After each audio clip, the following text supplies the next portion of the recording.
Ya, assalamualaikum warahmatullahi wabarakatuh.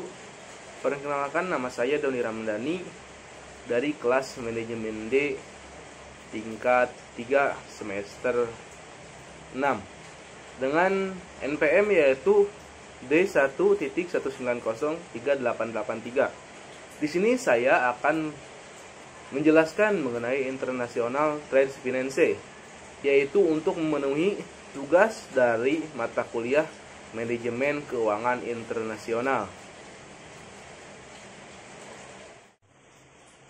Oke, kita mulai pembahasan mengenai International Trade Finance, yang merupakan adalah fasilitas yang ditawarkan oleh bank untuk mengelola proses transaksi, membiayai transaksi, serta mengendalikan risiko-risiko dalam proses bisnis. Seperti yang sudah disinggung sebelumnya, layanan berikut digunakan untuk transaksi perdagangan mancanegara, ekspor atau impor, maupun skala nasional jual dan beli. Kemudian manfaat dari trade finance ada 5. Yang pertama yaitu menumbuhkan efisiensi pengelolaan modal usaha debitur. Yang kedua adalah mengatur resiko yang mungkin dihadapi debitur saat proses transaksi perniagaan. Kemudian yang ketiga, menawarkan alternatif pembiayaan kredit dengan struktur biaya yang kompetitif dibanding memanfaatkan layanan kredit konvensional. Kemudian yang keempat adalah kredibilitas debitur, bisa meningkatkan di mata rekan kerja bisnis. Kemudian yang kelima adalah layanan berikut juga memberikan saran untuk mendukung kelancaran transaksi debitur. Kemudian ada 8 pilihan layanan trade finance. Yang pertama yaitu letter of credit. Kemudian yang kedua, surat debit berdokumen atau dalam negeri atau SKBDN, kemudian documentary collection, kemudian pembiayaan ekspor, pembiayaan impor, shipping guarantee, SBLC atau standby letter of credit, dan demand guarantee. Kemudian yang terakhir adalah bank garansi. Kemudian apa yang dimaksud dengan letter credit? Letter credit adalah cara pembayaran dengan perdagangan internasional yang memungkinkan eksportir menerima pembayaran secara langsung tanpa perlu menunggu kabar dari luar negeri. Pembayarannya akan diterima apabila barang serta berkas yang dikirimkan ke luar negeri sudah sampai ke tempat tujuan.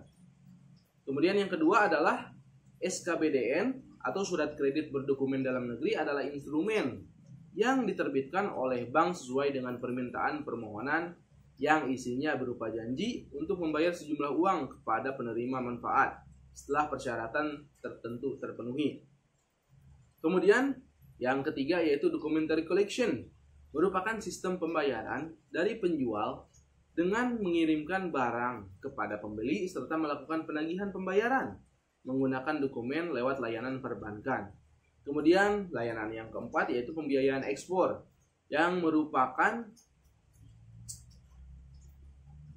pembisnis diberi kesempatan untuk mengajukan pembiayaan atau kredit ekspor kepada bank. Kredit ini berbeda dengan kredit konvensional karena memang dikhususkan untuk jual beli mancanegara, sehingga proses pendaftaran dan cicilannya lebih praktis. Kemudian layanan yang kelima yaitu pembiayaan impor, sama dengan pembiayaan ekspor. Pembiayaan impor merupakan layanan pembiayaan yang ditawarkan oleh bank. Bedanya, kredit ini mengurus pembiayaan barang yang dibeli oleh luar negeri dan dijual dalam negeri.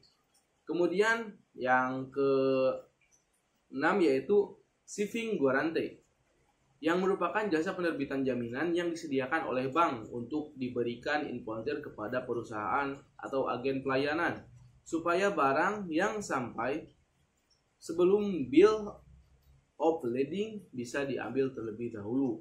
Kemudian yang ketujuh yaitu SBLC, standby letter of credit dan demand guarantee. Sedikit beda dengan letter of credit. SBLC dengan serta demand guarantee adalah layanan jaminan yang disediakan oleh bank untuk melaksanakan jasa pihak ketiga dalam proses perniagaan. Kemudian yang terakhir yaitu bank garansi, yang merupakan layanan jaminan pembayaran yang disediakan bank dalam bentuk warkat untuk melancarkan kinerja bisnis nasional dan internasional. Kemudian selanjutnya yaitu cara kerja trade financing. Sifat dan cara kerjanya berbeda dengan pembiayaan konvensional atau penerbitan kredit lainnya. Pembiayaan umum digunakan untuk mengelola solvabilitas atau likuiditas. Berbeda halnya dengan pembiayaan perdagangan atau trade financing. Dapat digunakan untuk melindungi terhadap risiko unit yang melekat pada perdagangan internasional seperti fluktuasi mata uang, ketidakstabilan politik, masalah non pembayaran, atau kelayakan kredit dari salah satu pihak yang terlibat. Adapun pihak-pihak yang terlibat dalam pembiayaan perdagangan meliputi bank, perusahaan pembiayaan perdagangan, importer dan eksportir, asuransi, dan agen kredit ekspor penyedia layanan. Meluasnya penggunaan pembiayaan perdagangan atau trade financing telah berkontribusi pada pertumbuhan perdagangan internasional. Kemudian, bagaimana trade financing mengurangi risiko perdagangan luar negeri? Nah, ini dibahas. Pembiayaan perdagangan dapat membantu mengurangi risiko yang terkait dengan perdagangan luar negeri dalam menyelaraskan kebutuhan yang berbeda antara eksportir dan importir. Idealnya, eksportir akan lebih memilih importir untuk membayar di muka untuk mengirimkan ekspor, guna menghindari risiko bahwa importir akan mengambil pengiriman dan menolak untuk membayar barang. Namun sebaliknya, jika importir membayar eksportir di muka, eksportir dapat menerima pembayaran tetapi menolak untuk mengirimkan barang. Solusi umum untuk masalah ini adalah bank importir memberikan letter of credit kepada bank eksportir yang menyediakan pembayaran setelah eksportir, menunjukkan dokumen yang membuktikan bahwa pengiriman barang telah dilakukan seperti bill of lading.